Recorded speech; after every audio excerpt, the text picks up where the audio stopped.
comparaciones con las fechas, porque el 17 de junio es feriado, cae viernes, así que el examen, el segundo parcial, lo van a tener el 10, que es el viernes que viene. Va a ser un examen igual que el anterior, va a ser multiple choice y necesariamente tienen que tener la cámara encendida.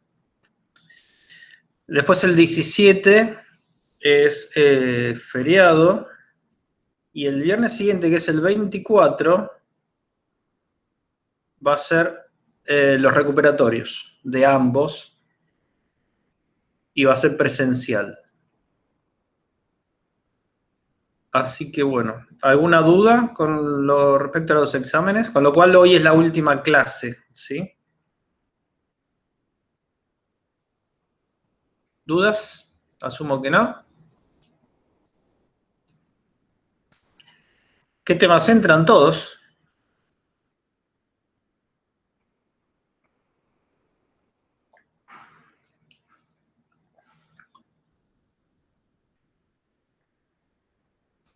El recuperatorio sí, estoy pensando en que el recuperatorio sea oral.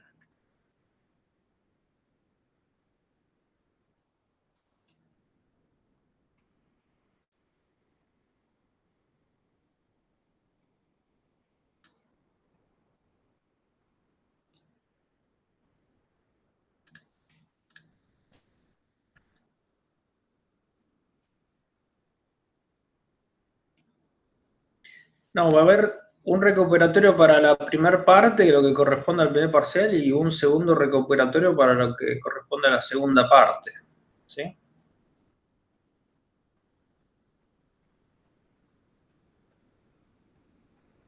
Hoy vamos a ver el último tema que entra en el segundo parcial, claro. Bueno, arrancamos entonces. Vamos a ver lo que es mantenimiento. Mantenimiento de un sistema. El mantenimiento, es importante saber que no se puede hacer mantenimiento sobre algo que no está ya implementado y funcionando, ¿sí? Y que está en producción. Eso que parece una tontería, a veces se confunden y creen que el mantenimiento es es algo que se hace antes de poner en producción, algo por el estilo. No, una vez que un sistema está terminado, por lo menos una fase o una parte del sistema, y ya está siendo usado, entra en la fase de mantenimiento. El mantenimiento puede ser tan complicado como todo el proyecto de desarrollo, ¿sí? Depende cuál sea la envergadura de ese mantenimiento.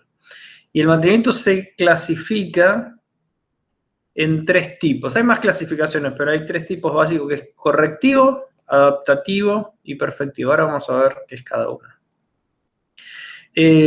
Puede haber, entonces, como les decía, un proyecto de mantenimiento, y ese proyecto de mantenimiento incluye cambios adaptativos, cambios perfectivos y cambios correctivos, ¿sí? También puede haber mantenimiento rápido que no llegue a tener la envergadura de un proyecto, son casi siempre correctivos, que se hace para corregir algo rápidamente y seguir con la operación. Bueno, ¿qué es el mantenimiento correctivo? El mantenimiento correctivo es cuando se está usando el sistema y se descubre que hay algo que solucionar. Ese es el mantenimiento correctivo. En general, este mantenimiento correctivo se hace más necesario ni bien se pone en producción un sistema, ¿sí? Cuando un sistema ya lleva meses en producción, en general hay menos necesidad de mantenimiento correctivo, ¿sí? Las manifestaciones, los bugs empiezan se dan más ni bien se empieza a operar el sistema, ¿sí? Después hay un mantenimiento adaptativo. ¿Qué quiere decir? Bueno, que el sistema se tiene que adaptar a cambios en el entorno. Esos cambios pueden ser cambios legales o cambios tecnológicos, cambios normativos. Por ejemplo, si yo tengo un sistema que hace las facturas y hay una norma por la cual el porcentaje de IVA cambia, digamos, no se concibe dejar de usar el sistema porque cambió el porcentaje del IVA, sino que hago un mantenimiento adaptativo y modifico los porcentajes de IVA. De todas formas, el porcentaje de IVA sería uno que esté como un parámetro y que el usuario mismo lo configure, pero bueno, supongamos que no, supongamos que está en el código, ¿sí? Ese sería un mantenimiento adaptativo. O que cambia algo en un sistema operativo y tengo que adaptar el sistema a alguna particularidad del nuevo sistema operativo, ¿sí? Eso es mantenimiento adaptativo, ¿sí? Cambios en el entorno que exigen modificaciones al sistema. Y después tengo cambios perfectivos, ¿sí? Cambios que en general aplican a las mismas funciones que tiene el sistema, pero las mejoro. El típico cambio perfectivo es la performance, ¿sí? Tengo un sistema que funciona bien, que hace lo que tiene que hacer, pero en cierta parte, para emitir algunos reportes, por ejemplo, es muy lento, ¿sí? Bueno, entonces hago modificaciones para que haga lo mismo, pero más rápido. Eso es un mantenimiento perfectivo. También, bueno, con respecto a los reportes, puedo dar más variedad de reportes, digamos, poner más configuraciones para elegir distintos tipos de reportes. Esos son mantenimientos perfectivos. En general, el mantenimiento de cualquier tipo de los tres, o si tengo un proyecto de mantenimiento combinado, tiene sus dificultades. Y son las siguientes, o algunas de ellas son las siguientes. Lo primero es que, en general, el que hace mantenimiento es una persona distinta, un grupo de personas, un equipo distinto al que hizo el desarrollo inicial. ¿Por qué? Porque la gente que hizo el desarrollo inicial o fue asignado a otro proyecto o el sistema tiene varios años y esa gente ya no está, por lo que fuere.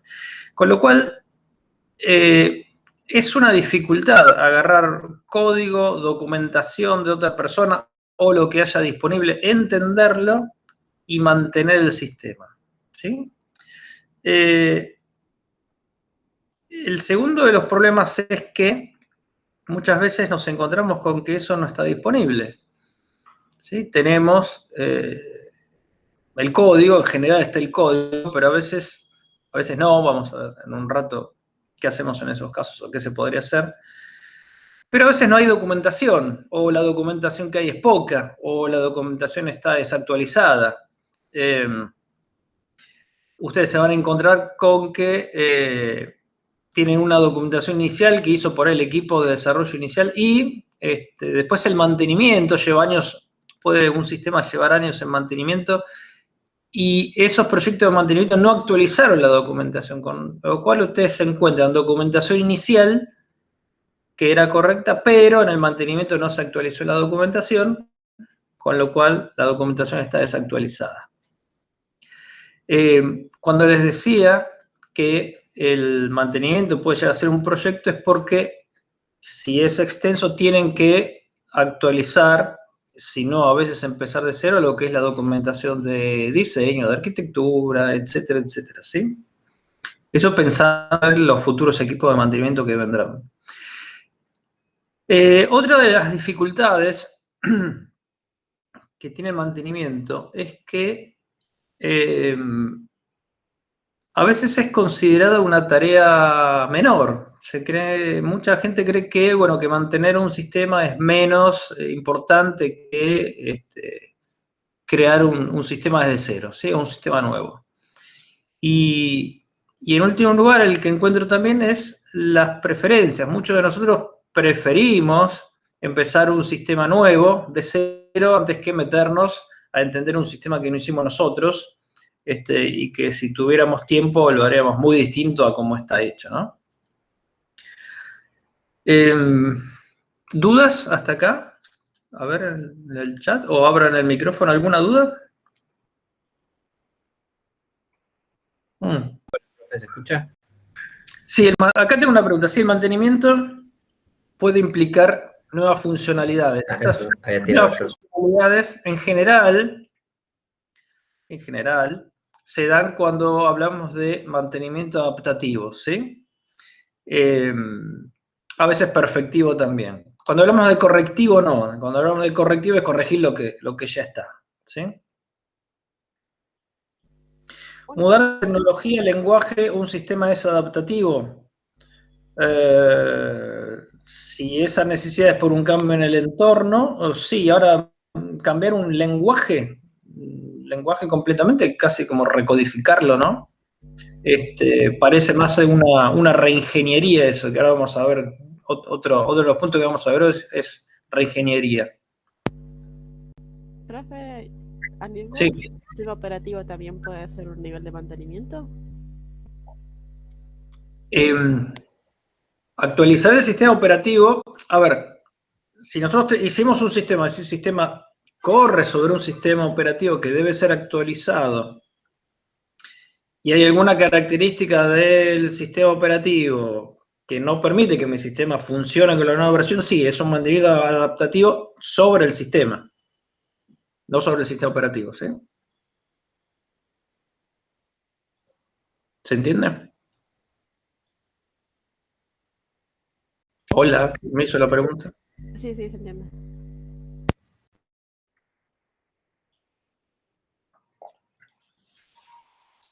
Bueno, a ver, ¿cómo se gestiona el mantenimiento en general? Bueno, cuando el sistema está, después de haber desarrollado todo, bueno, el sistema finalmente se pone en producción, el equipo de mantenimiento, si es que ya está identificado, empieza a recibir lo que se llama peticiones, ¿no? O requisitos o tickets con respecto al sistema. Y esos tickets pueden ser porque se encontró algún tipo de defecto, algún tipo de bug, o porque hay nuevas necesidades, o porque se dieron cuenta que se necesitaba alguna cosa más. Bueno, todas esas cuestiones se van acumulando hasta que tenemos las peticiones suficientes como para decir, bueno, y ahora conviene arrancar un proyecto. O, por el contrario, no tenemos las peticiones suficientes, pero tenemos un error que tiene que ser arreglado urgentemente, bueno, ahí hacemos un mantenimiento. Pero a menos que sea algo urgentísimo, uno empieza a agarrar todas esas peticiones y en un momento dice, bueno, vamos a hacer una nueva versión del sistema, vamos a compilar todos estos que nos han pedido y, bueno, y lanzamos un proyecto de mantenimiento que va a ser la versión 2 del sistema. Esa versión 2 va a tener mejoras, adaptaciones, corrección de bugs, etcétera, ¿sí? Pero así es como se suele gestionar. Y esa nueva versión va a ser todos los pasos que siguió la versión, o que la versión 1, la versión inicial, o que se hace con cualquier nuevo sistema, ¿sí?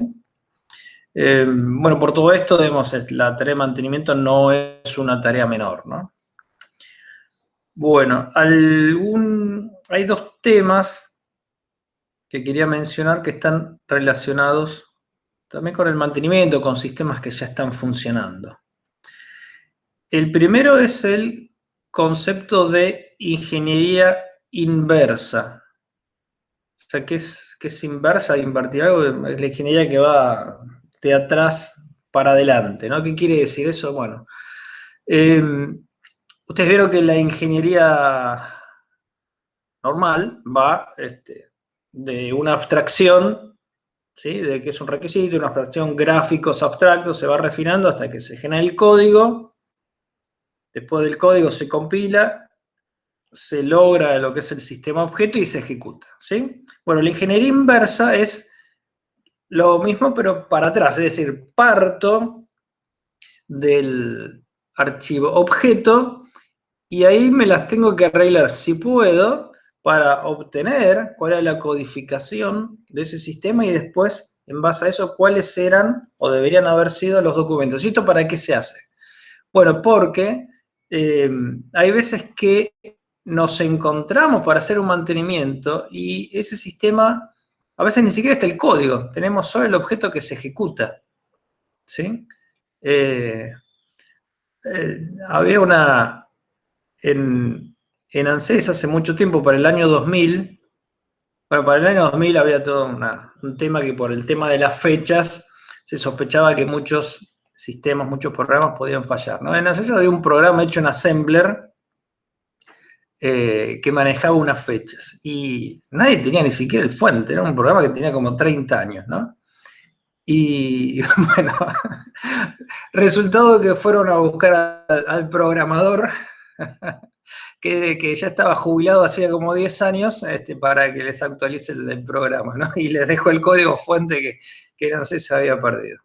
Bueno, pero cuando no podemos recurrir al jubilado inicial que hizo el programa, existen algunas herramientas que nos permiten ir para atrás, ¿sí? Dependiendo de los entornos y dependiendo del lenguaje, es posible poner un archivo objeto y que lo desensamble, es decir, que genere automáticamente código fuente que representa ese objeto. Y después más fácil es si sí tenemos el código fuente, ese código fuente se pone en una herramienta y esa herramienta genera, ¿sí?, de atrás para adelante los gráficos, ¿sí? Identifica las partes del sistema, las subrutinas, las dibuja, hace gráficos, implica las llamadas, todo eso viendo el código, ¿sí?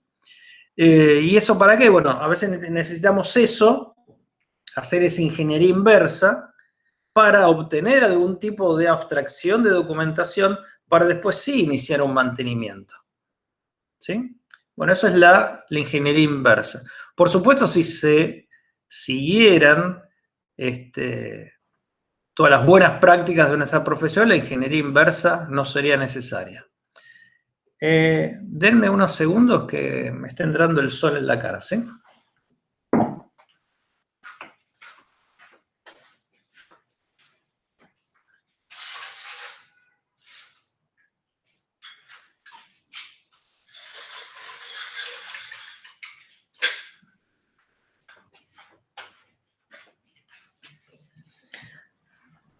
Bueno,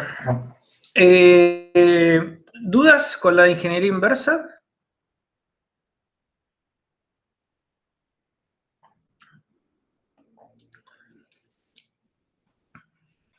Bueno. Y ahora, bueno, el último concepto es la reingeniería.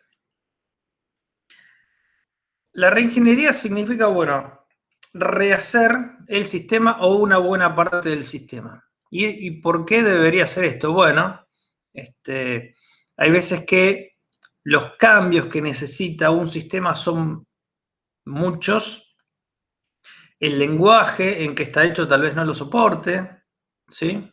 O lo soporta, pero ahora tengo un nuevo equipo que está orientado a otro lenguaje, o tengo que cambiar la tecnología, o cambia radicalmente, entonces hago una reingeniería del sistema, ¿sí? Tomo la documentación, actualizo lo que tenga que actualizar, si es la arquitectura o no, y después lo recodifico, ya sea totalmente o parcialmente. Si querría cambiar el lenguaje, seguramente lo tengo que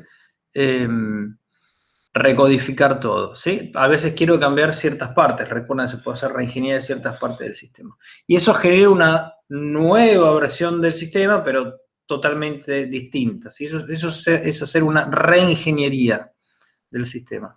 Así que recuerden, para los exámenes, ¿no? Tengo ingeniería inversa, que es distinto de reingeniería, ¿sí? Y tengo los tipos de mantenimiento. Y cuándo se inicia el mantenimiento y qué es un proyecto de mantenimiento. ¿Todo eso lo tienen en claro?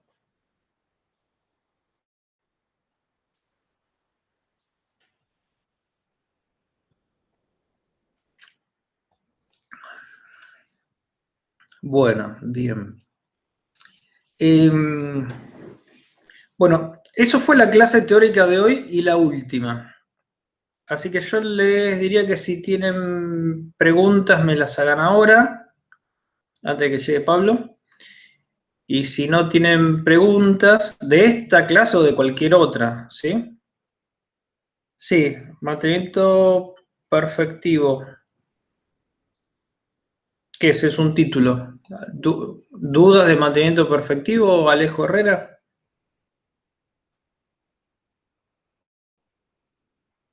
No, profe, estaba respondiéndole al otro chico que preguntó qué dijo antes, si cambio perfectivo o mantenimiento perfectivo. Ah, ok. Bueno.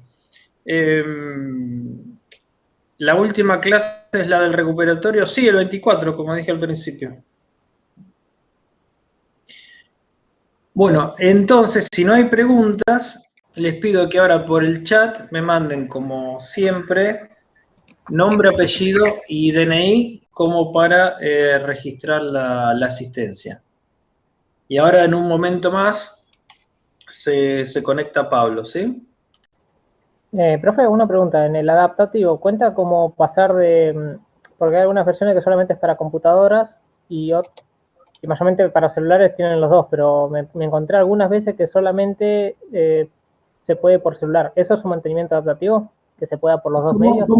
Repetime que estaba chateando con Pablo para que se una. Sí, repetime. Okay. Bien.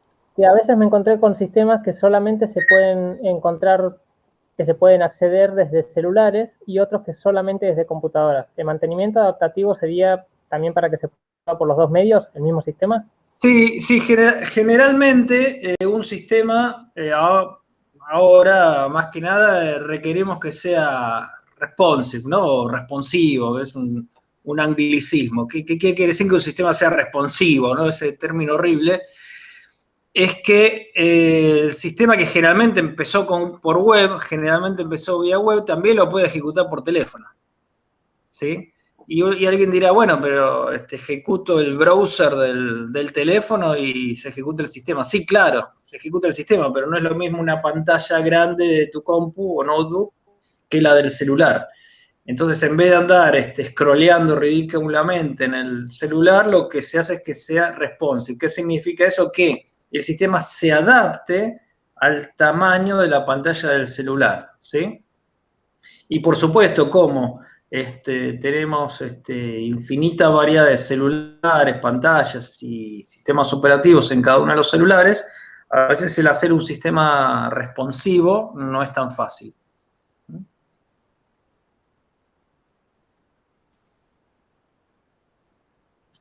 ¿Pregunta? ¿Alguna otra pregunta?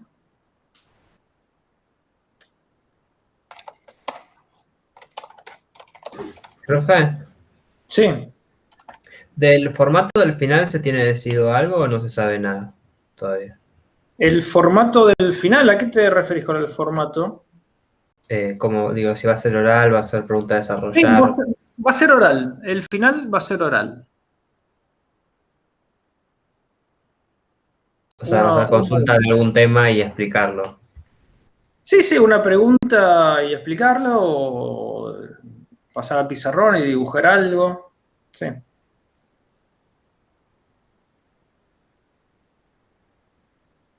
Es la mejor forma que encontré para saber si un alumno sabe o no un tema en particular, ¿no? A veces los multiple choice están buenos como parciales, ¿no? Y no está mal. Pero el examen oral es un poquito más intensivo y creo que es lo mejorcito, ¿no? Más allá que se me ponen nerviosos en los orales porque no están acostumbrados, pero es un gran aprendizaje para ustedes también dar un final oral, que creo que se dan bastante pocos en la universidad en general.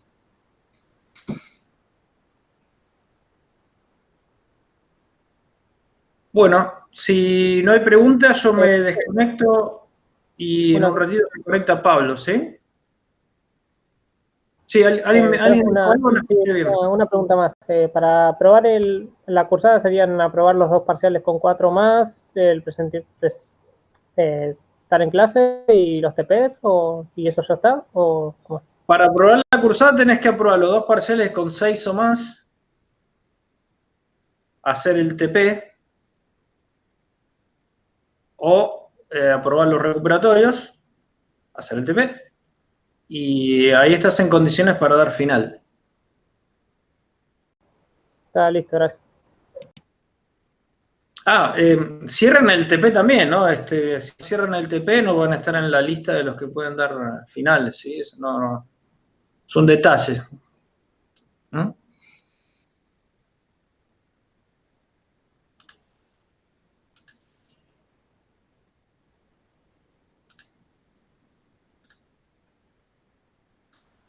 Bueno, a ver una cuestión más. ¿Alguna otra preguntita antes de cortar?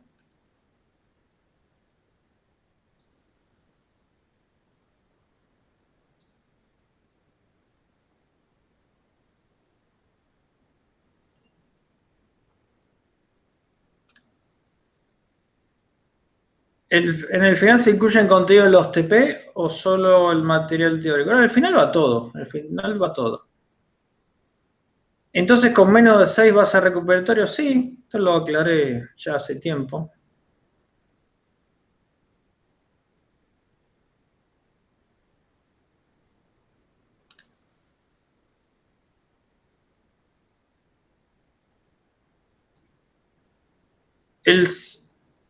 Yo espero que lo que me están preguntando son los que se conectaron tarde, ya que me hacen repetir lo que dije al principio, ¿no?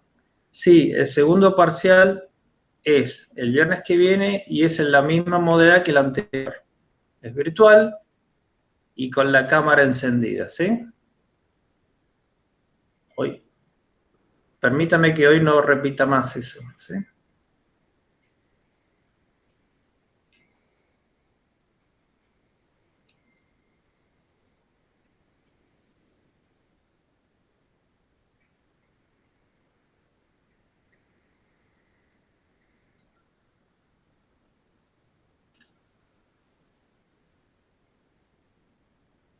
Me están preguntando por la modalidad del final. Lo acabo de decir.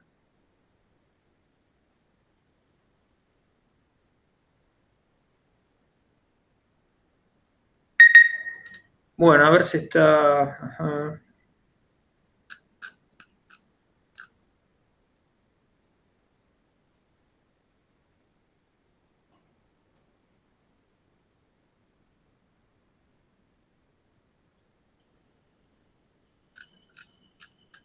Bueno, quédense conectados y en un momento se conecta Pablo, ¿sí?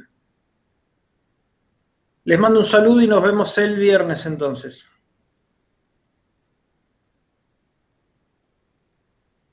Gracias, buen fin de a todos. Gracias.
Buen día.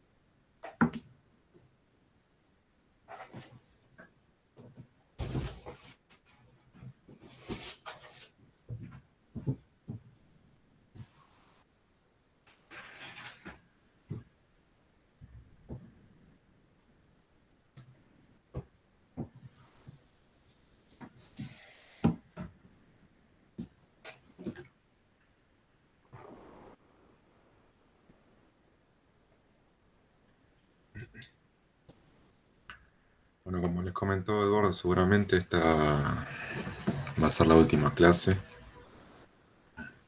Hoy nos dimos cuenta que el viernes 17 es feriado. Así que bueno, la semana pasada les había explicado el trabajo práctico número 3. Ya habilité la entrega que habíamos pactado para el TP2. Así que los que lo tengan listo ya súbanlo. Sí, el TP2 hasta este domingo, sí. El TP3 les había dicho 19, ¿puede ser?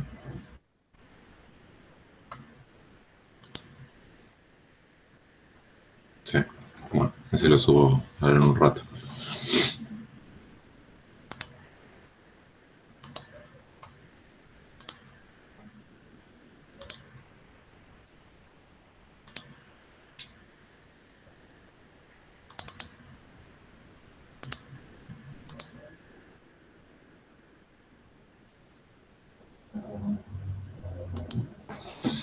Si la estimación Cocomo nos da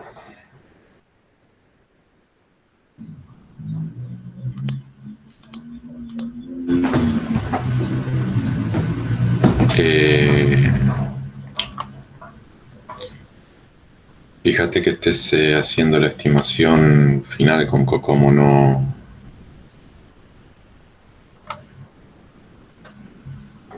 A ver. Espera que lo voy a abrir.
Guárdame que cambié de computadora, estoy bajando los archivos.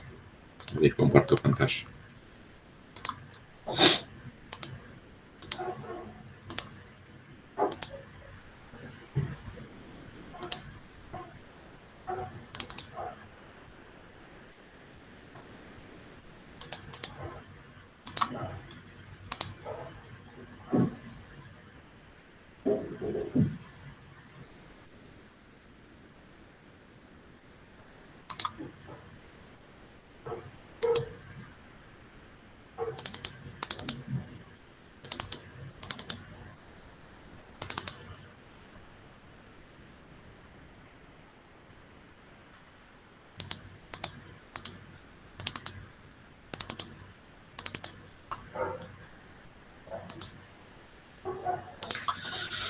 Bueno, voy a compartir pantalla.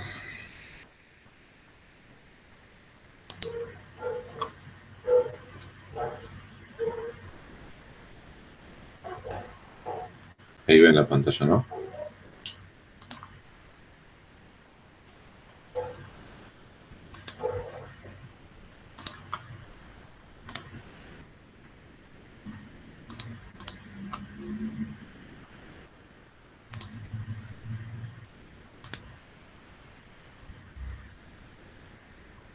Antes que nada, alguien que se ofrezca por las dudas que se me caiga la conexión o algo para que lo ponga como coanfitrión. En caso de una caída que vuelva a conectarme y van al libro.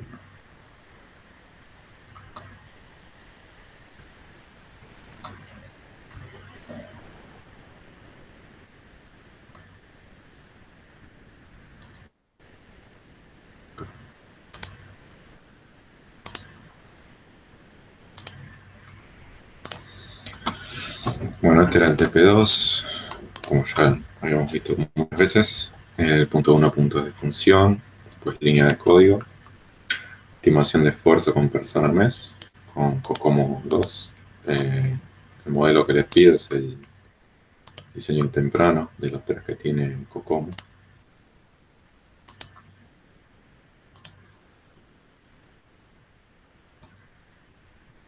Este modelo de composición de aplicación, no hace falta.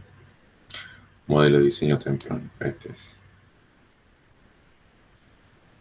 Fíjense de no estar entregando, o sea, cuando hacen la estimación con COCOMO no quedarse en esto nada más. Por eso tienen esa diferencia. A esta estimación de esfuerzo de persona mes nominal que le llaman, se le aplica esta fórmula para pasar al estimado. Las kilolíneas de código las calculan con los puntos de función y con la tablita esta usando Java queda 53. Esta tablita significa 53 líneas de código por cada punto de función. La fórmula, acuérdense que les pide kilolíneas de código. Entonces ustedes van a venir con los puntos de función que calcularon en el punto 1 y van a calcular cuántas líneas de código con Java les da. Por ejemplo, por decir cualquier cosa, ¿sí? Tiene un número cualquiera, 120.000 líneas de código. Entonces en la fórmula ustedes ponen 120, porque son kilolíneas de código en la fórmula.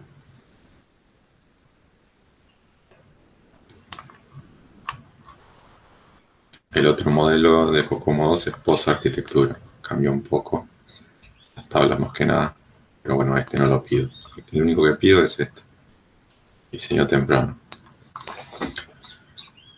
Entonces, primero calculan los puntos de función con el punto 1. Van con la tablita de abajo que les mostré recién, calculan las kilolíneas de código.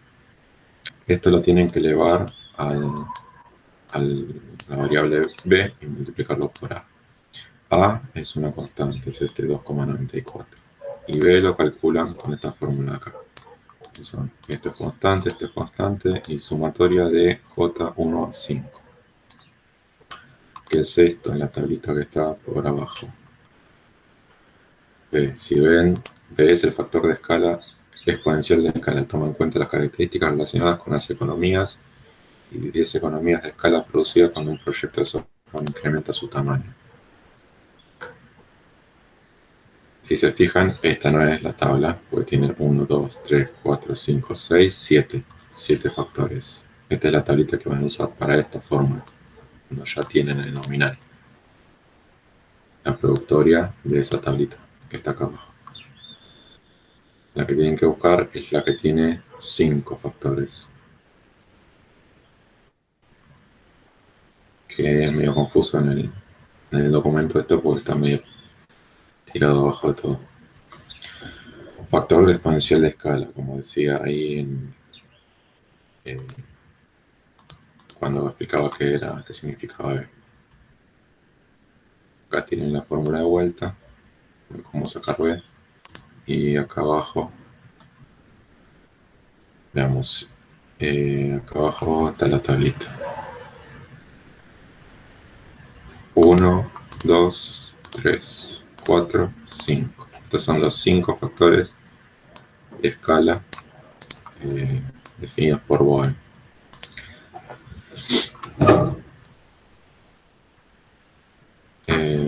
Bueno, la productora les pide. Sí, está bien, igual ahora estoy pegando un repasado. Por cuando termino esto, fíjate si lo hiciste igual y bueno, si dio distinto no pasa nada. Acuérdense que ustedes están estimando cosas que todavía no. A ver.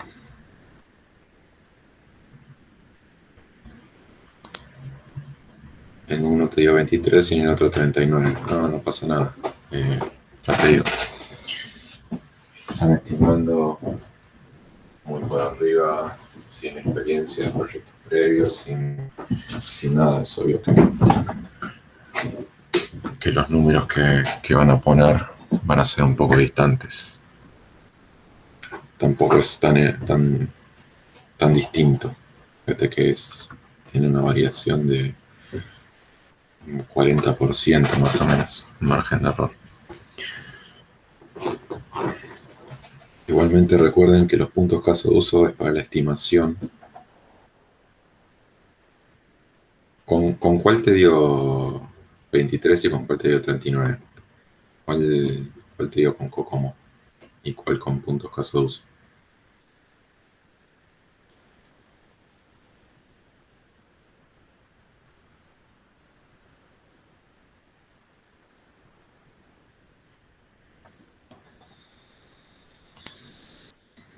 Bueno.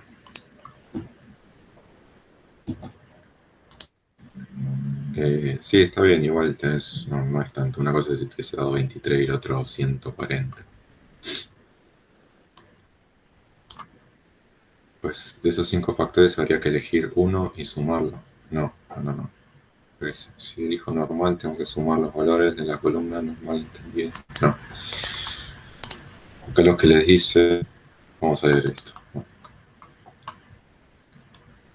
Bueno, esto es lo que leí antes. B. Bueno, esto si B da menor, mayor o igual.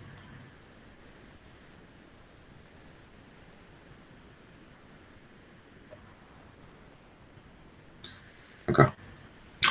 La escala B está basada en factores que influyen exponencialmente en la productividad y esfuerzo de un proyecto de software. Estos factores toman valores dentro de un rango que va de un nivel muy bajo hasta uno muy alto, tal como muestra la tabla 4. Es esta tabla 4. Cada nivel tiene un peso asociado y ese valor específico es el que se denomina factor de escala. Acá a ver si esto no está mal, porque en un lado dice sumatoria, en otro productoria, me parece. No, está bien, sumatoria. Pensé que había un error en el documento. Sumatoria. Los 5 factores, ustedes ven. Este factor lo consideran muy bajo, bajo, normal, alto, muy alto, extra.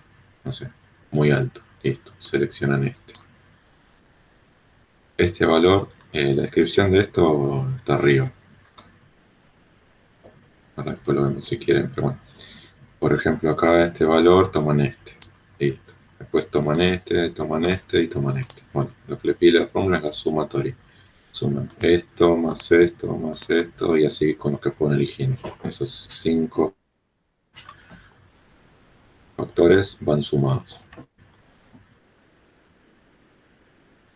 En la otra fórmula que había por ahí era una factoria con los otros factores que eran 7. No sé cómo están con la calculadora B, acá es sumatoria. Entonces, realizan la sumatoria. Ustedes en el documento me van a entregar, digamos, en la parte donde hacen el desglose de cómo calcularon COCOMO. En el momento ahí donde muestran que están calculando B, me ponen la tablita de esta y me marcan, no sé, sombrean con color o los números para indicarme cuál eligieron. No tienen así números de la galera. No entendí cómo saca B. esta es una constante, y esta es una sumatoria de estos factores que están acá. Cada factor vos tenés que identificar si va a tener un impacto muy bajo, bajo, normal, alto, muy alto o extra.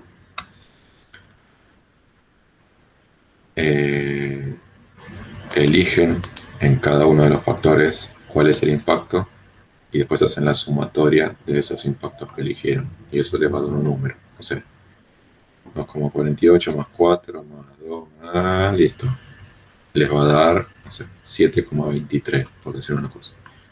Bien, con ese 7,23 que calcularon de la tabla, lo multiplican por 1,01 y el resultado le realizan la suma de 0,91. Sí, las constantes son estas. Ojo, separen en términos, no se coman esto. No es suma y después multiplicación. Separando en términos, recuerden matemática, primero los productos y después la suma. Bueno, tienen B acá. ¿Cómo interpretan B? Si B es menor a 1, por ejemplo, vamos a hacer un ejemplo. Veo que todo normal es casi 4 más 3, 7, 11, 14, 19, 20. Por ejemplo, por decir algo, si pusieron todo normal.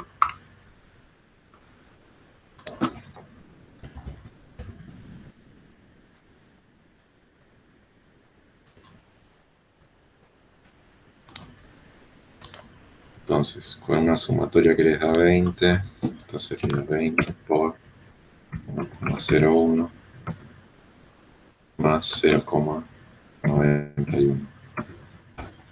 21,11. B es mayor a 1.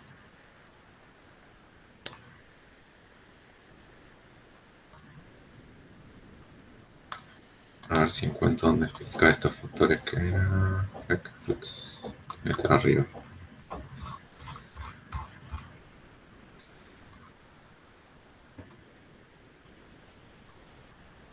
Diseño temprano. Acá tienen. Por más que esta es otra tabla, la abreviatura es la misma. Experiencia del personal.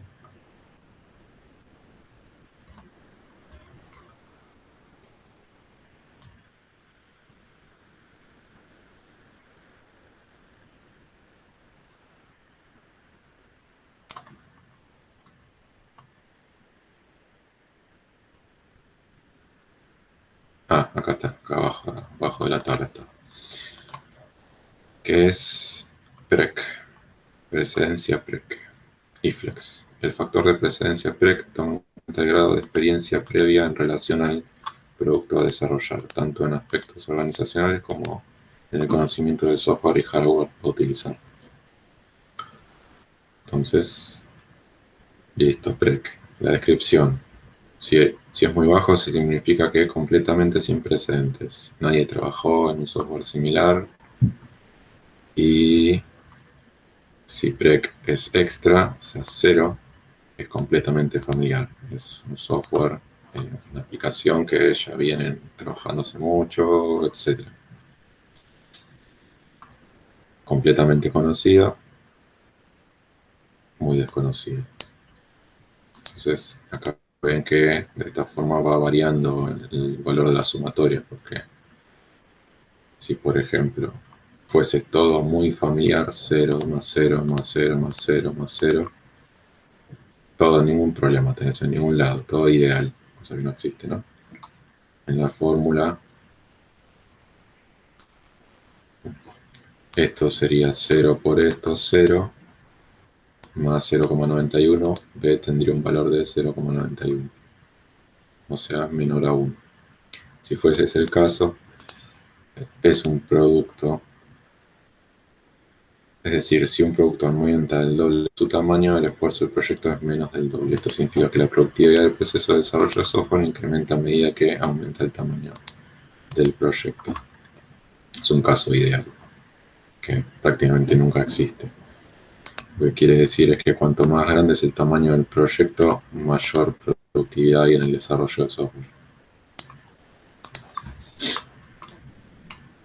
Normalmente suele pasar lo contrario. Cuanto más grande es el proyecto, recuerden que líneas de código era una métrica de tamaño. Indica el tamaño del software que se va a construir.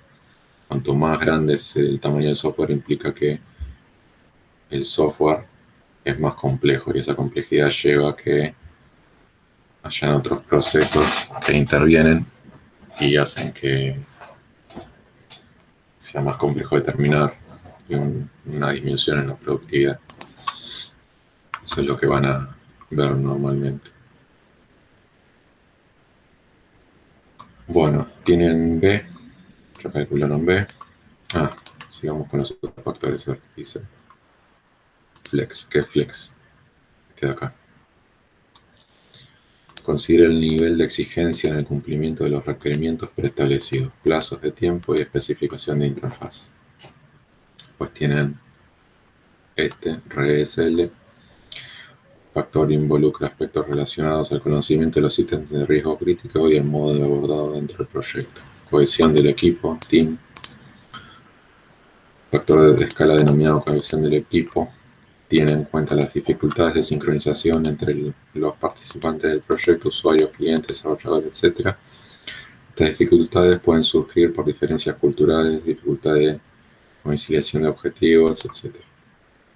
Madurez del proyecto se basa en el modelo CMM, que bueno, no lo vemos, propuesto por el software. Existen dos formas de calcular. Bueno, en esto no nos vamos a meter. En esta, para hacerlo más fácil, en este factor pónganle este valor, un intermedio. Porque si no vamos a caer en esto y ya el domingo la entrega no tiene sentido. Bueno, con eso hacen la sumatoria de todos esos factores, lo multiplican por 1,01 y lo suman a 0,91. Lo más normal es que tengan un número de B cercano a entre 10 y 15, por ahí.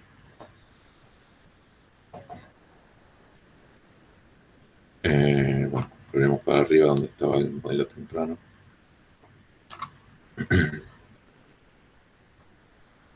Listo, tienen B. Tienen las kilolíneas de código que adaptaron de los puntos de función del punto 1. Listo. Elevan esto a la B, que calcularon recién, y lo multiplican por A, que es 2,94, este es constante. Y listo, esa le da la estimación de esfuerzo a persona mes nominal. No es la final, la nominal. A esta estimación hay que aplicarle estos factores de modificación, que es la productoria de 1 a 7 de la tablita que estaba acá abajo. Estos 7 factores, que es lo que ya habíamos explicado varias veces en clase. De vuelta lo mismo. Se fijan qué es cada cosa, lo que les parece que va, este alto, este bajo, este normal, este ta. Y ahora en vez de hacer las sumatorias en la productoria. Este por este, por este, por este, por este, por este, ta. Todo productoria. Entonces, esa productoria que les va a dar seguramente un valor cercano a 1, por lo que veo. Si fuese todo normal, daría todo 1.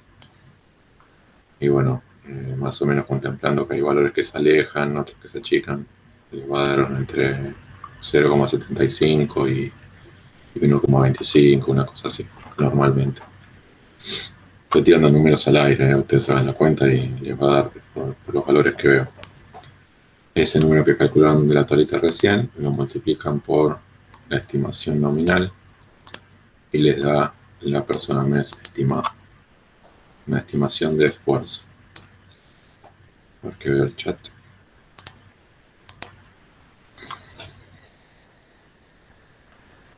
Las kilolíneas de código se calculan dividiendo por 10.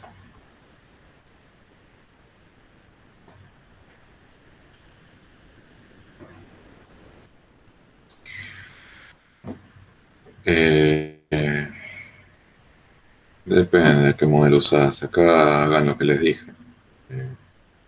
La tablita de acá abajo.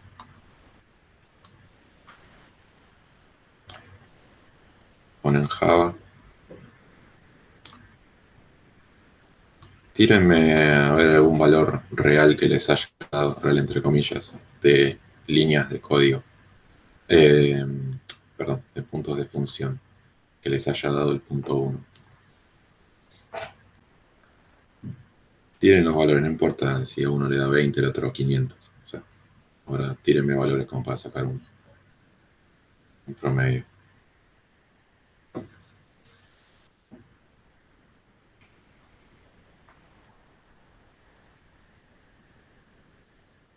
Bueno, vi más o menos entre 40 y 100 y pico. Pongamos 100 para hacer la cuenta más fácil. 100 puntos de función les dio el punto 1 de vuelta. Nada. Es un número que ustedes les pudo haber dado cualquier otra cosa. 100 puntos de función y Java tiene 53 líneas de código por cada punto de función.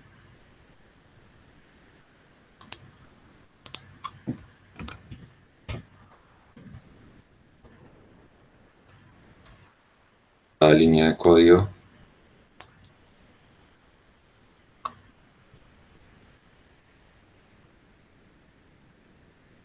si quieren la pueden hacer como una regla de 3 simple. Son 53 líneas de código por cada punto de función. Las puntos de función que les dio X. Sería, bueno, al revés. Los puntos de función que les dio 100 por, bueno, lo que hice recién, 53.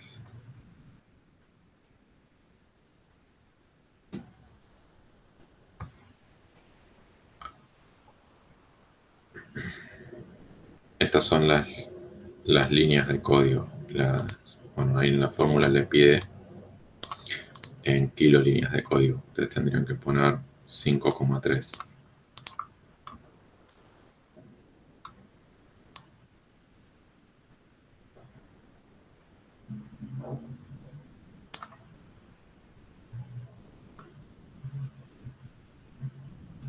¿Dónde está?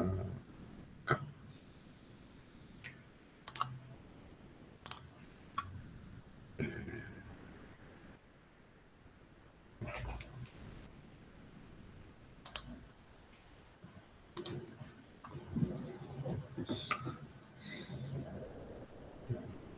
Esta calculadora nunca, la verdad que nunca es científica. 5,3. El elevado, ¿dónde está? ¿Será así? Bueno, sé tanto que no uso la calculadora científica, menos la de la computadora. Bueno, habíamos dicho B por decir cualquier cosa que les puedo haber dado 15.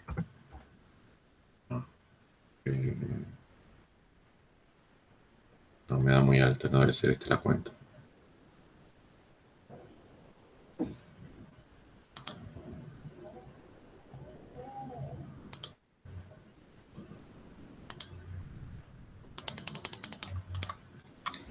$5,3.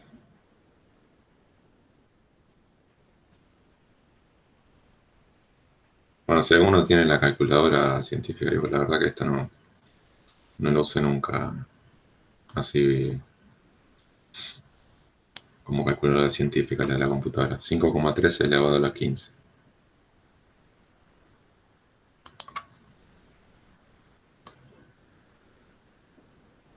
¿Cuánto alguien ya había hecho? Me imagino que sí, pero ¿cuánto les había dado más o menos en promedio B, los que lo calcularon, como expliqué recién? Haciendo la sumatoria de la tablita, multiplicando por 1,01 y sumando 0,91. Tírenme los valores que les dio para sacar como un promedio más o menos.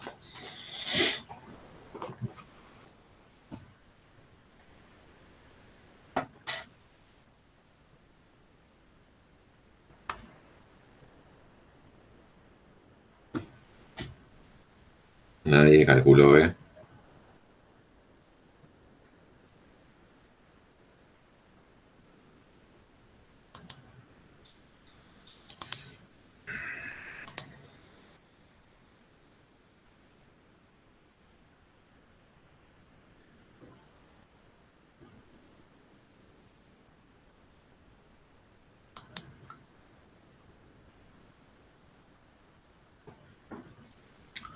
Acá fíjense que estos factores de escala influyen muchísimo en lo que eligen,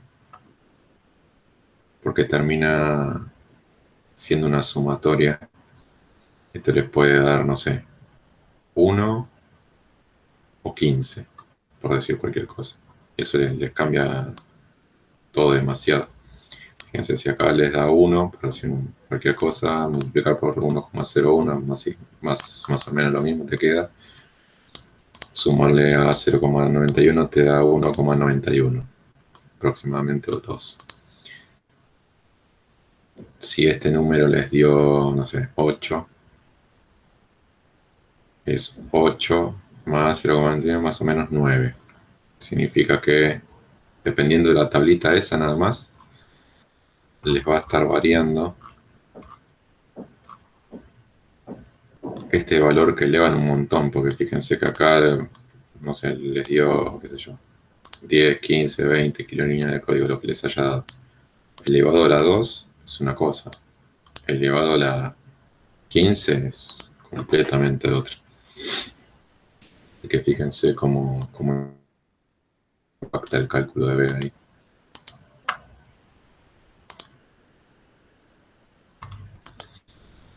¿Nadie calculó B?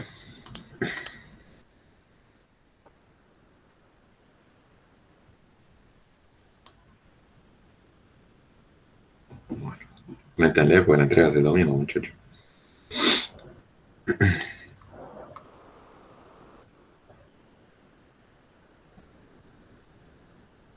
Ok. Bueno,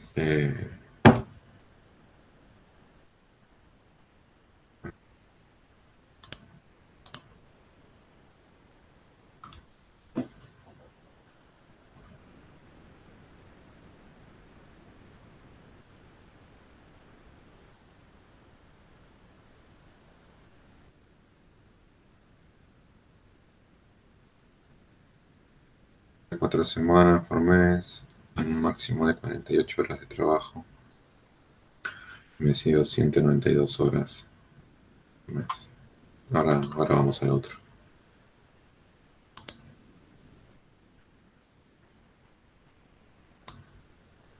Claro, productoria es, en vez de sumatoria, productoria. En vez de sumar, hacer producto.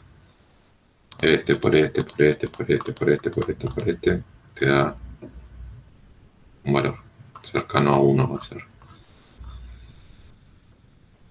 Y eso lo multiplicas por los puntos mes nominal. Bueno. Bueno, y ahí sacan la estimación de esfuerzo. Fíjense, si se fijan más abajo, aquí está el procedimiento de estimación con COCOMO. No es solo calcular las personas mes.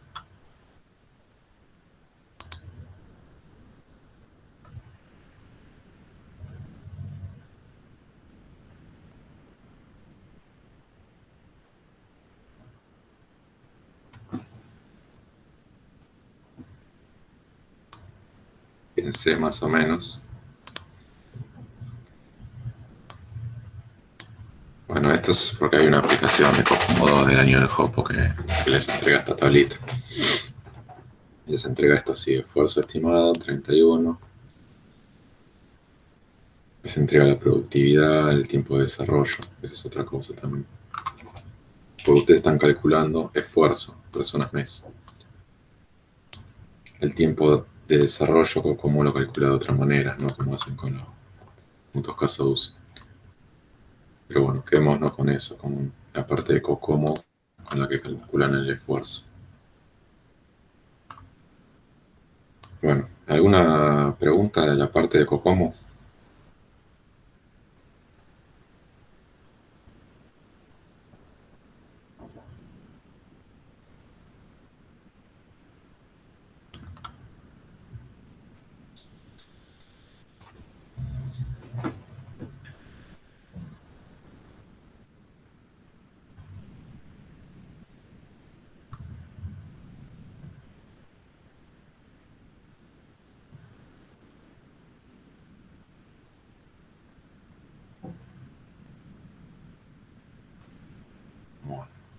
acá si ven el tiempo de desarrollo, la estimación del cronograma.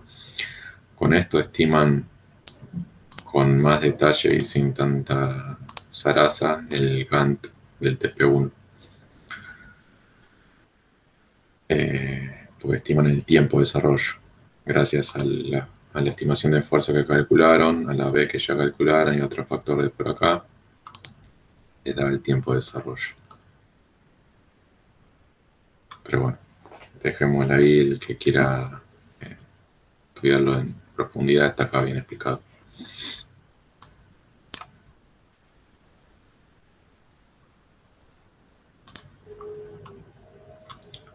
Bueno, y el último punto, cálculo de esfuerzo con puntos caso de uso.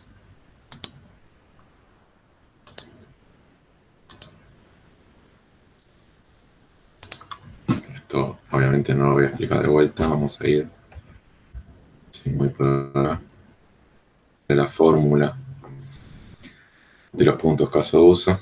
Recuerdan que tenían que ir calculando de cada factor y después bueno, meterlo acá y multiplicar todo.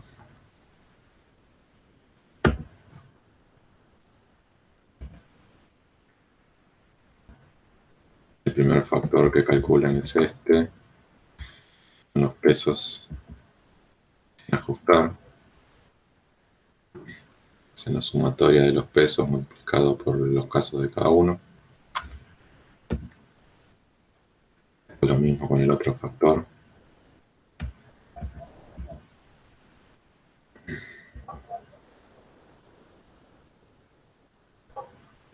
¿Alguna pregunta con respecto a esto? ¿Se entendió todo bien?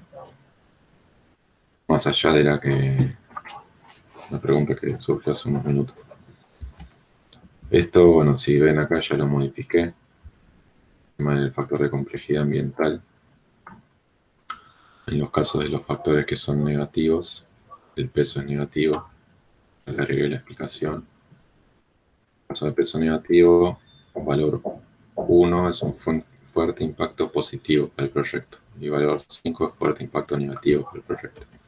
Entonces acá ustedes contemplan si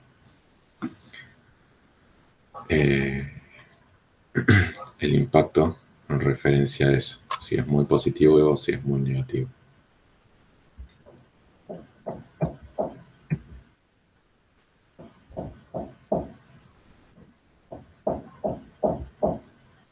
Bueno, terminaron de calcular los puntos caso de uso. Le agregan el factor de productividad. Ojo con esto de vuelta. PF es de factor de productividad en inglés, no es puntos de función. No se confundan con eso. Factor de productividad es la relación horas-hombre por cada punto de casos de uso. Si no hay datos históricos, se utiliza un valor entre 15 y 30 dependiendo del rendimiento pasado del equipo de desarrollo. Si se trata de un nuevo equipo, utilizar el valor 20 para el primer proyecto. Entonces van a los puntos caso de uso que calcularon con la fórmula principal y los multiplican por el factor de productividad. Si bien para que todos tengan lo mismo, pónganle todo factor de productividad 20 y listo. Este esfuerzo estimado obtenido presenta una parte del total del esfuerzo del proyecto, generalmente un 40% del mismo. ¿Por qué? Porque esta estimación es de la parte de desarrollo. El proyecto no es solo codificación de desarrollo. Si se fijan en el mapa de actividades, es una sola tarea. Está bien, abarca bastante tiempo, pero hay un montón de tareas de gestión, de administración, un montón de cosas que son más que eso. Esto es solo para estimar el desarrollo.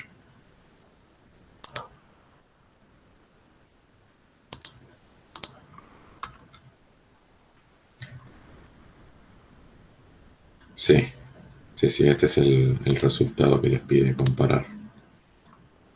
Ojo, no esto. Fíjense que acá están estimando horas estimadas. Cocomo les da las horas hombre.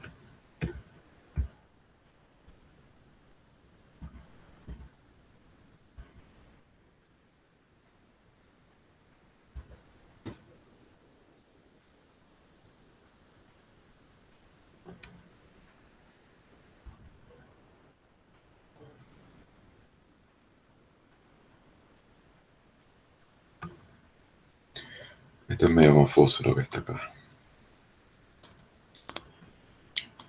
Pero sí, es de las horas hombre. ¿Alguien calculó el punto 4 ya? Como para ver más o menos qué valores les dio. Alguien que haya llegado a calcular los puntos caso de uso y lo haya multiplicado por 20. Tírenme los valores que les dieron.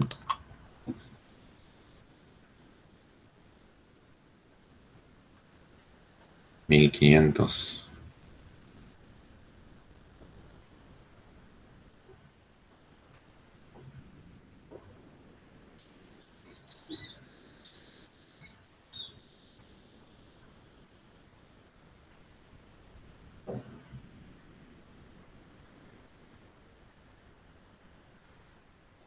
Bueno, es algo que... Sí, ahí está el micrófono. Vale, eso es algo que tengan en cuenta, ¿eh? El punto caso de uso le da las horas hombre, o cómo le da las personas mes. Sí, Uno, profe, justamente eso, disculpe, justamente eso le quería consultar. Yo con el resultado que me dio sobre los puntos de caso de uso, que en total me dio horas estimadas 2.347, que sale de multiplicar UCP por PF, o sea, por 20. Entonces yo sí. lo que hice fue suponer que son 40 horas a la semana, entonces dividí 2.347, que es total de horas estimadas, lo dividí por 40 y de ahí tendría la cantidad de semanas, ¿no? Y de ahí lo dividí por, A ver, bueno, y ahí saqué los horas meses, estimadas, me dijiste que te dieron 2.500 por ahí. 2.347. Bueno, esos son el total de horas estimadas. Total de horas hombre. Horas persona, para hacerlo más inclusivo. Esto trae mucho de sistemas, viene todo en masculino, pero bueno. 2.500 horas hombre. Vos tenés que, en una semana se trabajan 45. Bueno, 40, 45, dependiendo si calculás las 8 horas como full time o 9. Pero bueno, ese es un detalle, no vamos a entrar en eso. Ponele que pusiste 40, como habías puesto vos, por 4, Claro, el tema es que son me dio 160 en un 58 mes. semanas y de ahí tipo lo dividí por los meses, tipo lo dividí por 4 y me dio 15 meses aproximadamente, o sea, un año y pico. Está bien, puede ser. Acordate que esto es usando una sola persona. Sí, Pero lo que o se sea, compara con Cocomo es la cantidad de meses, ¿o estoy entendiendo mal? claro, ¿cómo te da personas mes? Ustedes calculen la estimación de horas hombre con punto de función y llévenlo a personas mes. O Claro. sea, hagan la equivalencia a esta que hiciste vos, pasar de horas totales de proyecto a cuántos meses equivalen. Está bien. Encima con casos de uso me dio 15 meses y por hora hombre yo creo que me dio terriblemente mal, pero los métodos empíricos de Cocomo me dieron casi todos alrededor de 30. Y por ahí es mucho, pero teniendo en cuenta también que es solo una persona. ¿Cómo te da 30 y los meses con punto a caso de uso? ¿Cuánto te dio, me dijiste? El Cocomo, los persona mes, el esfuerzo persona mes estimado me da 33 con, con diseño temprano y con composición de aplicación. Y me da 33. Y con Sí. dividiendo las horas estimadas que me da casos de uso, me da 15 meses. Entonces es como Está que me bien. da el doble. Yo creo que por ahí lo Sí, calculé sí, no, mal. quédate tranquila porque es así. Eh, es así porque están tirando cosas hacia el voleo, Claro. mismo en los casos de uso. No tienen ni el diagrama de clases, o sea, están tirando cosas como si, bueno, me parece que la interfaz va a usar tal cosa y, ¿sabes? Para que aprendan el procedimiento, no están utilizando datos reales. Te puede pasar, de hecho, eso. Fíjate que acá mismo, acá abajo, te está diciendo que el esfuerzo estimado obtenido representa una parte total del esfuerzo de todo el proyecto, generalmente un 40% del mismo. ¿Vos cuánto te dio con casos de uso? ¿Cuántos meses? 15. Sí, me dio 15 meses aproximadamente. Bueno, y con Kokomo te dio 30. Sí, Y bueno, casi la mitad. claro. Porque acuérdense que puntos caso de uso estima el desarrollo nada más. Ojo con eso. Kokomo les estima el proyecto entero. ¿Se entiende la diferencia? Ustedes tienen las fases de la etapa del modelo de procesos. Una de esas fases, codificación. La estimación de casos de uso les estima el desarrollo nada más. Kokomo les está estimando el total de todo el proyecto. Por eso acá, como les aclaro, este esfuerzo estimado obtenido presenta una parte total del esfuerzo de todo el proyecto, generalmente un 40% del mismo. Esto quiere decir que el desarrollo generalmente, entre comillas generalmente, solo el desarrollo ocupa el 40% de todo el proyecto. O sea que acá hay un 60% del proyecto que no estás estimando con casos de uso. Entonces ponele para que te den los números más o menos redondos y saberlo hacer. Supongamos que la estimación obtenida con caso de uso es un 50% del total. Tenés un valor cercano a la mitad con lo que estimaste. Uno te dio 15 y el otro con Kokomo 30 aproximado. Bueno, la mitad de 30 es 15, así que no estás tan mal. Estás dentro de lo previsto. Y en cuanto a las estimaciones, mismo con Kokomo, con todas, normalmente todas tienen un desvío de entre el 40 y 70%. O sea, no se asusten que es así. Las estimaciones se van recalculando. Kokomo es súper rígido en ese sentido. Bueno, viene de la época del Hopo, donde hacían todo con cascada, prerequisitos súper establecidos. No contemplaba mucho. Con los otros modelos, más o menos, un poco lo puedes reajustar, pero la realidad es que en la estimación principal se va reajustando. Mismo por algún error de estimación o porque se agregaron nuevos requisitos que no estaban contemplados, y eso hace que impacte en la duración del proyecto y tengan que volver a reestimar. Bueno, al completar el proyecto dividir el número real de horas que se tardó en terminar por el número de UCP. Este resultado se convierte en el nuevo factor de productividad. ¿Qué quiere decir esto? Ok, yo con caso de uso estimé que tardaba 15 meses una sola persona en realizar el desarrollo, la codificación. Ok, pero no me dio 15, me terminó dando 25. Bueno, cuando terminé el proyecto digo, bueno, pucha, la pifié un montón en la estimación, pero bueno, aprendo de lo realizado y reajusto mi factor de productividad, que es esto. Yo le dije, bueno, listo, 20 es el factor de productividad, todos pongan 20, pues el primer proyecto, etc. Pero bueno, a medida que van avanzando los proyectos, van reajustando el factor de productividad acorde a lo que les dio al terminar el proyecto, comparando con lo que estimaron. Por ejemplo, les dio, no sé, 22 meses y habían estimado 15. Bueno, dividir el número real de horas, o sea, en vez de meses en horas, las vuelven a pasar ahora si quieren. Dividir el número real de horas que se tardó al terminar por el número de UCP, puntos caso de uso.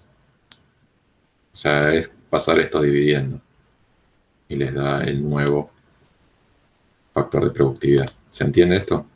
Las horas estimadas, por ejemplo, les dio 2.500 horas estimadas y terminaron siendo 3.200. Bueno, para recalcular este factor para proyectos futuros, pon esas horas reales que les dio terminar el proyecto, no sé, 3.200, pasan esto dividiendo, que esto no se modifica, son los puntos caso de uso que ya obtuvieron, y hacen 3.200, divide los puntos caso de uso, y les da un nuevo factor de productividad que puede ser, no sé, 15, 18, 25,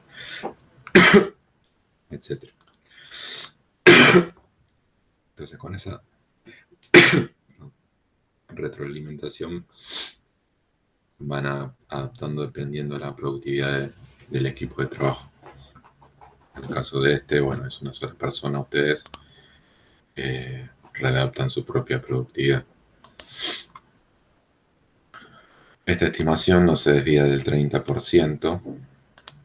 Ventajas, fácil de entender e implementar. Esto 30% de la propia estimación, no del proyecto total. Ojo. Ayuda a estimar gastos de recursos humanos requeridos.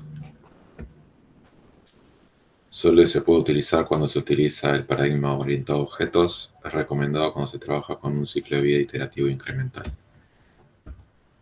Bueno, entonces hacen a lo que se refiere en el punto 4 con realizar la comparación con respecto a lo obtenido en el punto anterior, se refiere a eso. Puntos caso de uso les va a dar la estimación en horas. Tienen que pasarlos persona mes y fijarse si les dio algo similar o no con las personas mes que sacaron en Cocomo. Si Cocomo les dio 30, 80, 150 personas mes, bueno, con caso de uso obtienen las horas, calculan cuánto es en un mes y se fijan y ponen, listo, Cocomo 2 me dio 80 personas mes y con caso de uso me da 28, 120, lo que sea. No se asusten por el número que les dé.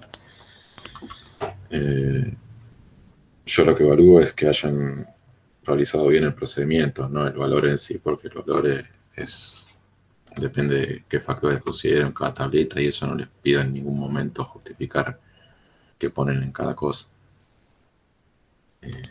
Así que no se asusten, sigan valores distintos.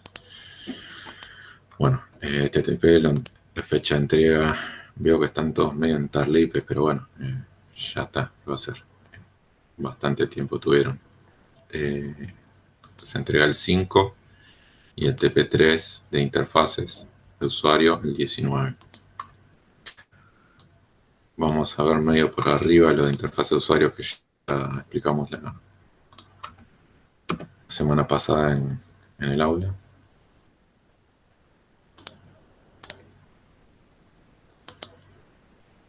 Sí, está puesto hasta el domingo a las 23 horas, me parece que está.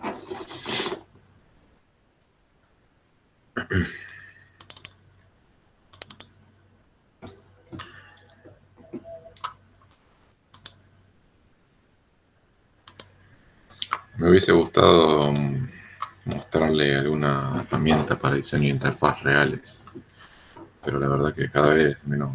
Si se fijan, no sé, las clases fueron 2 meses y medio, los cuatrimestres son cada vez más cortos, ¿no? Con los feriados y fechas de parciales. Yo después les voy a pasar seguramente algún link o algún tutorial o algo para que les interese indagar en esto. Bueno, este era el TPT, es interfaz de usuario.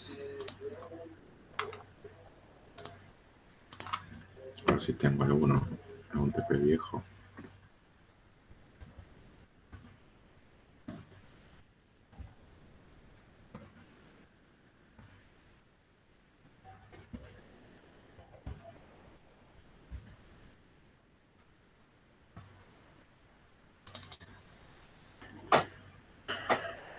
Bueno, lo que esté acá tómenlo con pinzas porque, bueno, es un TP de un alumno, no significa que tengan que hacer esto así.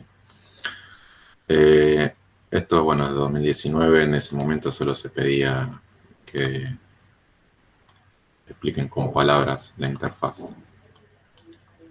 La idea es de, además de las palabras que pongan, como les había dicho, si no quieren usar ninguna herramienta, que está bien porque no la puedo explicar ni nada, con Paint cómo sería la interfaz de la página principal.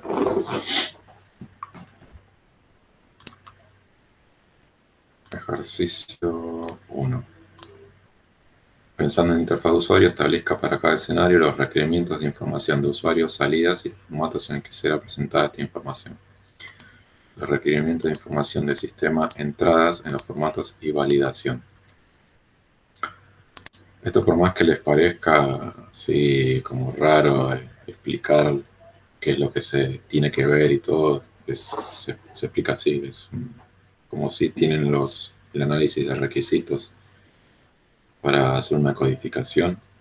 Entonces el análisis de requisitos, con el detalle de los requisitos, no sé, hacen un UML en diagrama.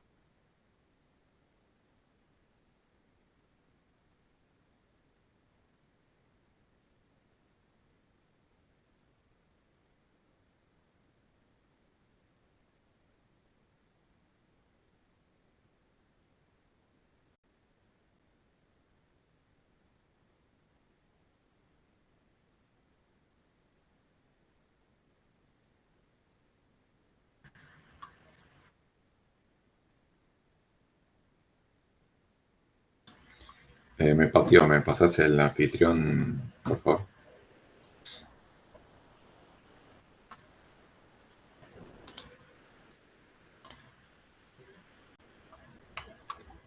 Listo. No sé si me lo pasaste, pero ahí ven la pantalla de vuelta.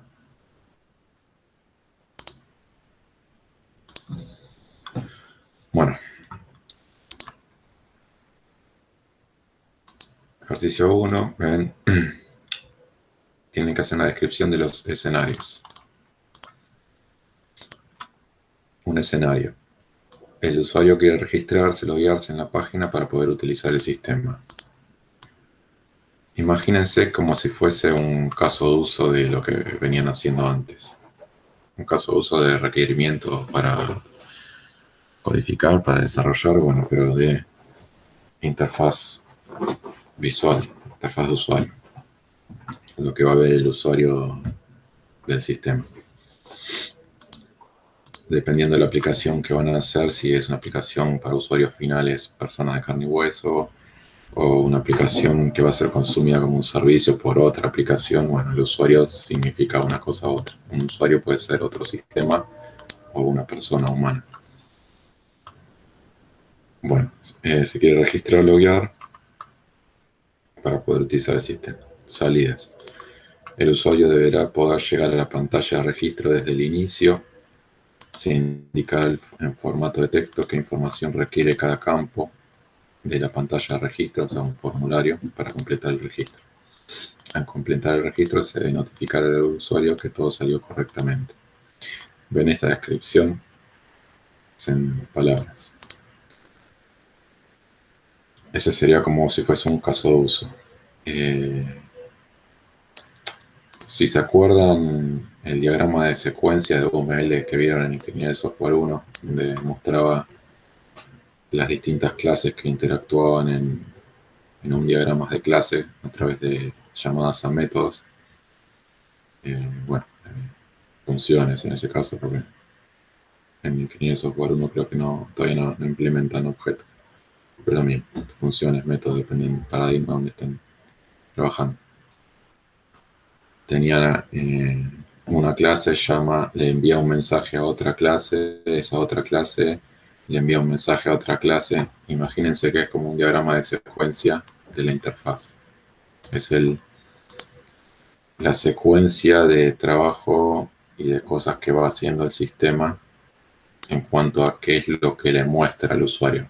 No lo piensen a bajo nivel de envía un formulario al sistema, eso lo transforma en un Excel. No. Piensen en la secuencia de interfaz visual de lo que ve el usuario. Se quiere registrar, tiene que aparecer visual desde la pantalla de inicio. Le aparece un formulario donde completa campos y cuando complete el campo, si está todo bien, le dice al usuario que sale todo correctamente. En parte de diseño es necesario hacerla o solo explicarla. Tienen que hacer el de la pantalla principal, como cómo se va a ver el sistema. Si tienen que hacerlo en Paint o cualquier herramienta de diseño. Ahora voy a eso. Bueno, otro escenario, por ejemplo, el usuario quiere consultar sobre diferentes vuelos, hoteles, excursiones, visitas guiadas y paquetes. Perdón, me comí acá la entrada, en el escenario anterior, la del registrarse. El sistema requiere que se ingrese en formato de texto un email que se valida existente y una contraseña, por lo menos una mayúscula, minúscula en los casos. Bueno, este es un registro súper pobre, pero la idea es esa. Que es en entrada sería lo que para el sistema es entrada, o sea, lo que va a escribir el usuario. Y salidas en las interfaces significa lo que sale del sistema hacia el usuario, o sea, lo que ve el usuario. Entrada, entonces, es lo que ingresa al usuario y salida es lo que se le muestra al usuario. El segundo escenario, consulta de paquetes, vuelos, etc. Salida, se le mostrará un listado según el ítem que busca el usuario. Podría ser filtrado, cada ítem tendrá una imagen asociada y un texto con información sobre el ítem. Cuando el usuario seleccione uno de los ítems, se ampliará la información y las imágenes sobre el mismo.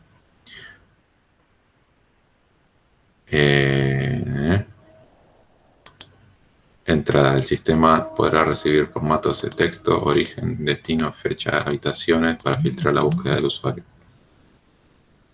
Un segundo.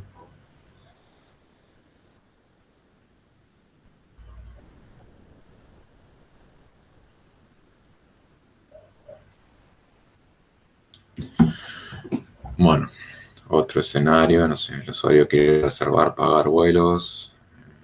Bueno, así está siguiendo ese ejemplo.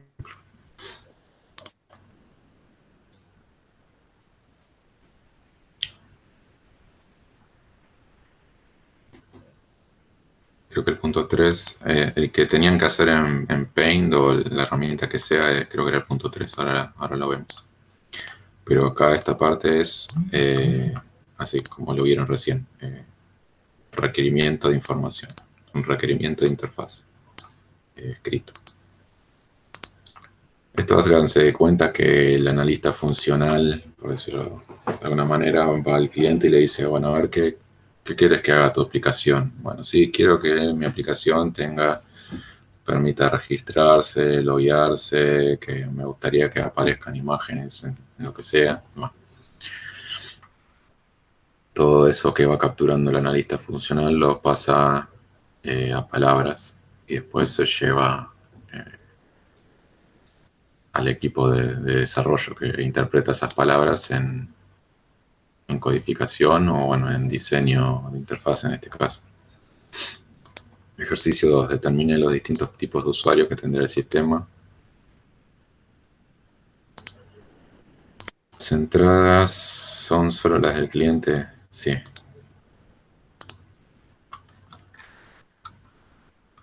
Entradas son las del cliente, sí. Para que les sea más fácil para ustedes,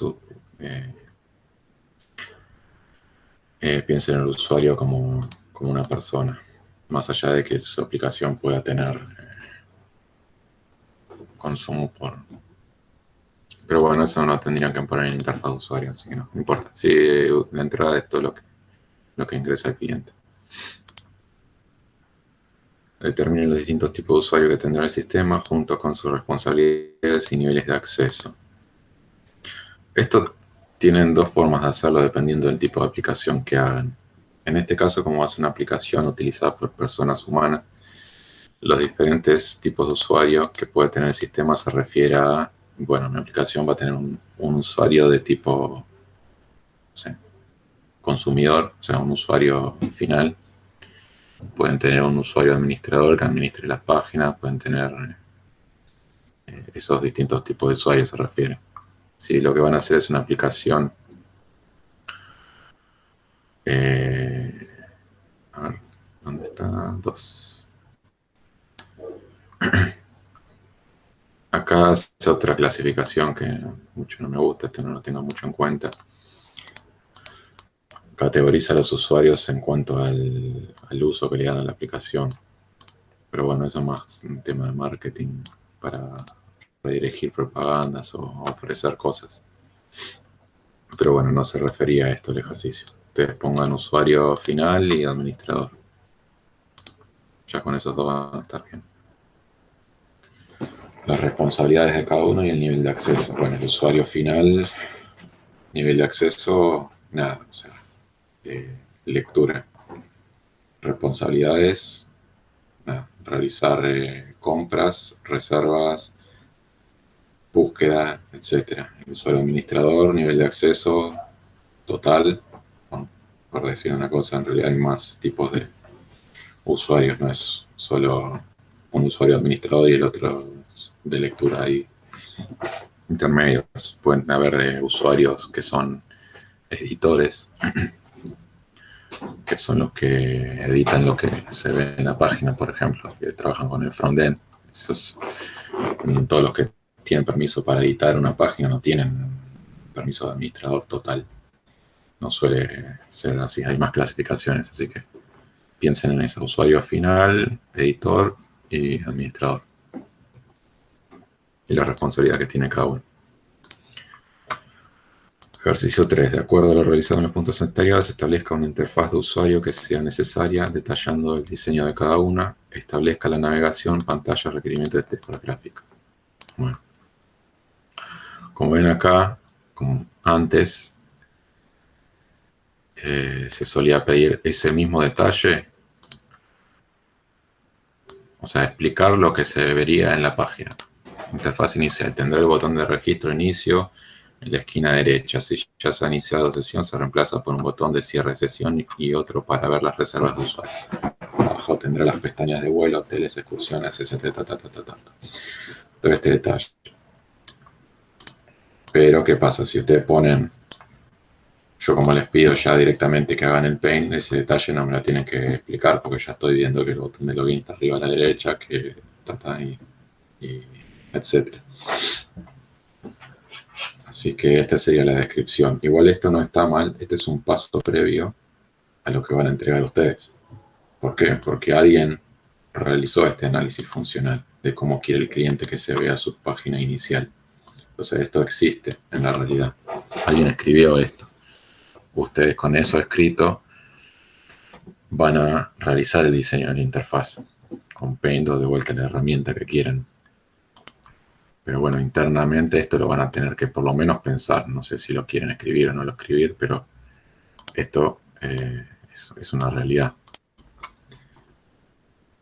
Pero bueno, acá ven, tienen separadas por interfaz inicial, interfaz registro login, interfaz de reserva, esto dependiendo de los escenarios que pusieron acá arriba.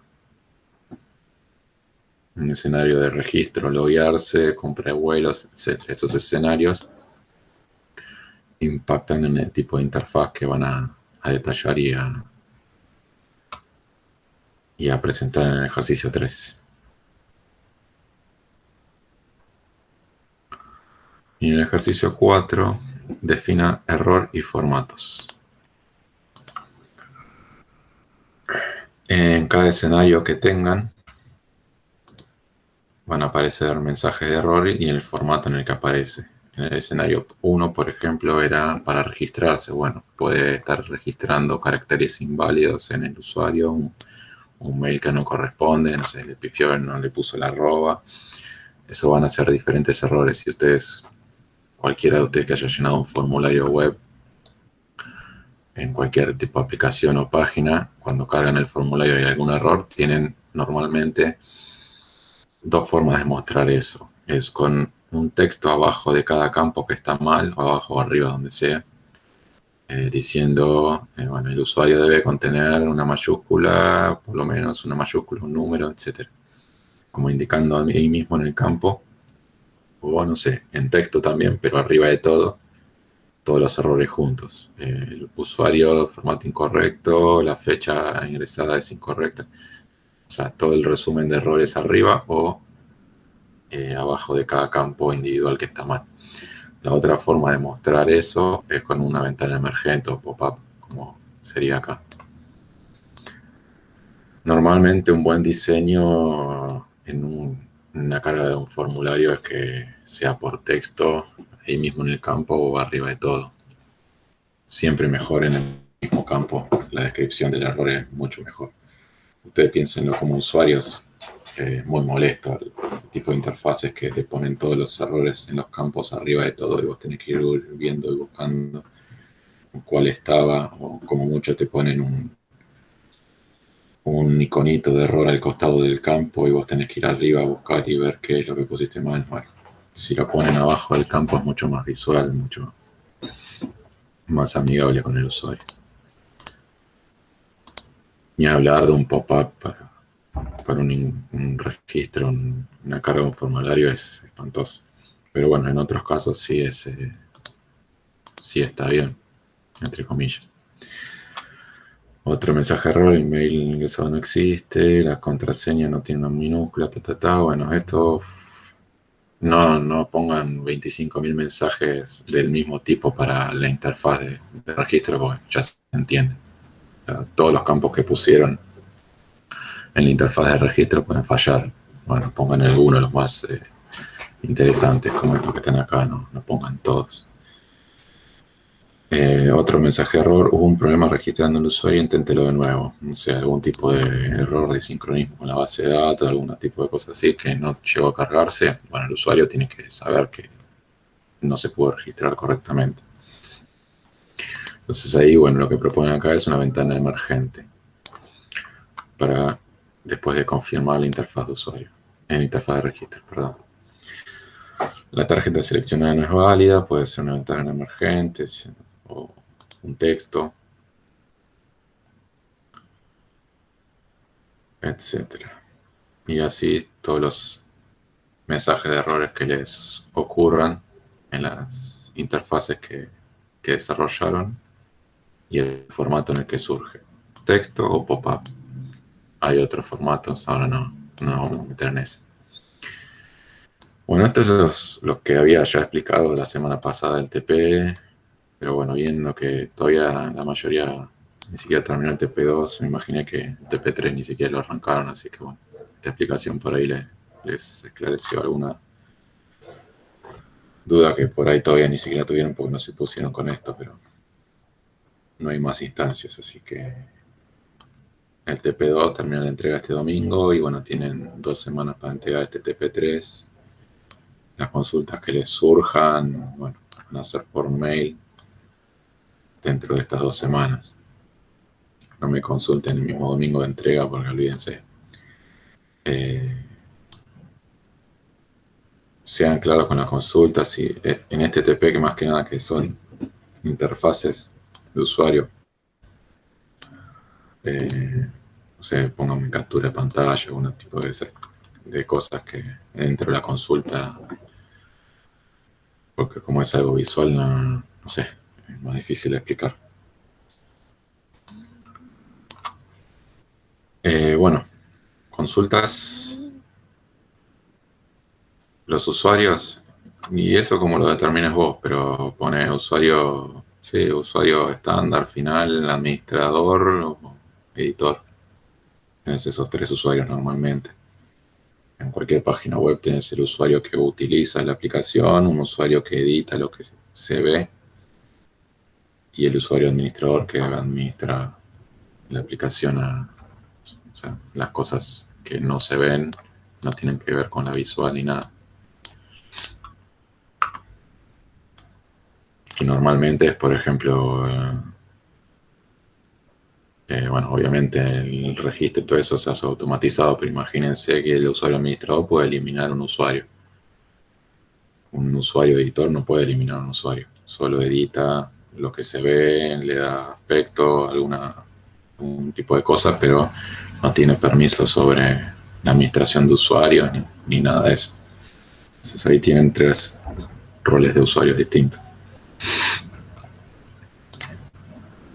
Así que bueno, si no hay más dudas, ya estaríamos con los 3 trabajos prácticos. El domingo es la entrega del TP2. Yo domingo consulta no contesto. Si tienen todavía consultas del TP2 para el domingo, bueno, entréguenlo como la tienen y después ya veremos. Así que bueno, ya no sé cuánto tiempo les di para el TP2, como 1 mes y medio me parece. Si no hay más dudas, ya estamos por hoy. Así que bueno, suerte en los parciales, en los recuperatorios y en el de la semana que viene. Hola.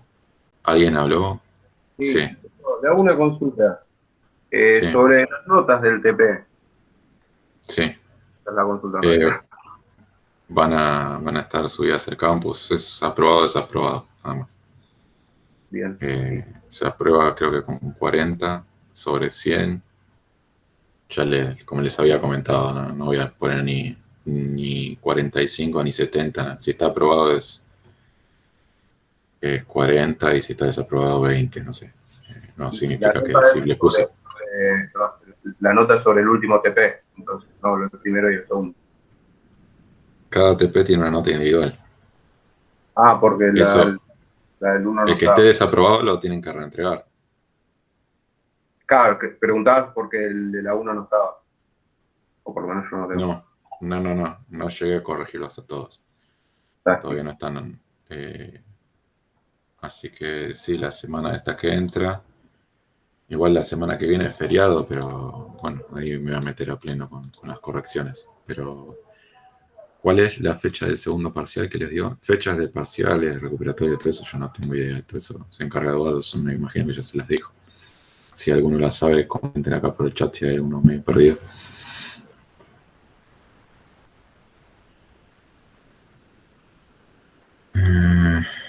Segundo parcial el 10. El 17 es la otra semana, es feriado. 24 recuperatorio. Esa es el segundo parcial. El 24 es en los recuperatorios. También es la fecha final. No, porque ya tiene que dar las notas el 24. El 23, los que hayan desaprobado alguno de los trabajos prácticos van a tener tiempo hasta el 23 para reentregar. Por el 24 hay que entregar las notas de vuelta. Trabajos prácticos tienen que estar, pero desastroso para que desaprueben. No van a desaprobar porque la estimación de esfuerzo es de 30 y yo considero que tiene que ser 60. No por eso. Desaprueba el que me pone, no sé, como ha pasado en trabajos que vi, en mapa de actividades. En las actividades los requerimientos del enunciado del TP1, o sea, que no entendía ni siquiera que era un mapa de actividades porque lo expliqué 25 veces, donde las actividades son las actividades del modelo de proceso de la IEEE que vieron en Ingeniería Software 1.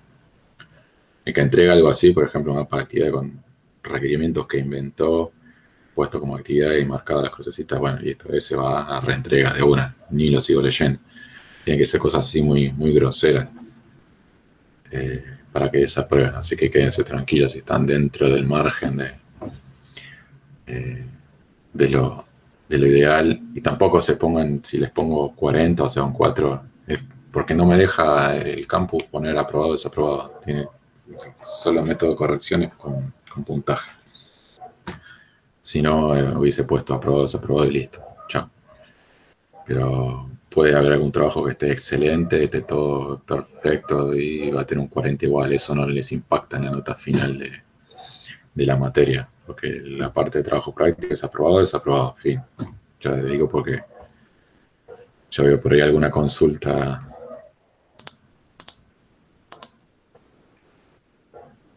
¿Me escuchan? Creo que se me está por apagar el auricular. Ok, no se me está por morir el auricular. Así que bueno, listo. El TP1 entregan el domingo, el TP2 se entregan el domingo, el TP3 el 19. Los que estén para reentrega, fecha el 23 como límite. Y bueno, el 24 va a ser el recuperatorio y entrega de notas que tiene que hacer Eduardo. Así que esta es nuestra última clase. Cualquier duda que tengan del TP3, envíenmela por mail. Y bueno, nada, suerte en los exámenes y bueno, espero que este cuatrimestre corto les haya sido de utilidad. Nos vemos los que cursen materia electiva de prueba de software. También estoy ahí con Eduardo. Así que bueno, suerte a todos. Nos vemos. Buen fin de.